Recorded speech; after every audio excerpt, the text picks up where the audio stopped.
Jugopetrol u svom poslovanju nastupa kao deo naftne industrije Srbije koji se bavi prometom nafte i naftnih derivata. Sam NIS Jugopetrol osnovan je 1947. godine i od malog distributera izrastao je u prometnika sa najvećom i najrazgranatijom trgovačkom mrežom u Republici Srbiji.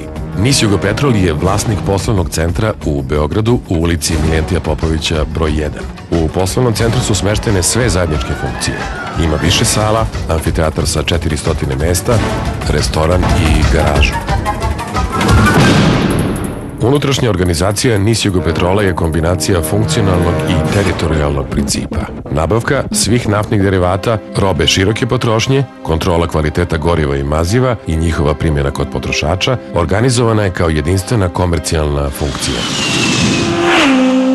A železnički, rečni i drumski transport su jedinstveno organizovani. Tržišno učešće NIS Jugopetrola na teritoriji Republike Srbije u 2003. godini iznosilo je 42%, a tržišna zastupljenost NIS Jugopetrola kroz 342 benzinske stanice iznosila je 29%. Postojeći kapaciteti omogućavaju plasman od 3 do 4 miliona tona godišnje.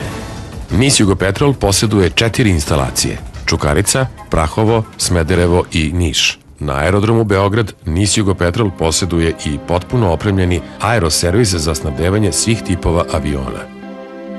NIS Jugopetrol posjeduje i 21 stovarište. Ukupan promet u 2003. godini u odnosu na 2001. povećan je za 71%. Buduće aktivnosti imaju za cilj pre svega da NIS Jugopetrol Beograd zadrži vodeću poziciju na domaćem tržištu i da u svemu funkcioniše upravo kao vodeće svetske kompanije.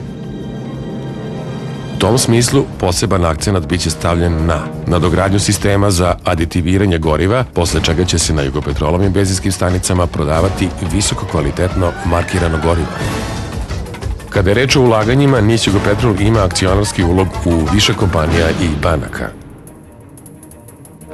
Takođe, mi pokrećemo mnogobrojne kulturne, humanitarne i sportske aktivnosti.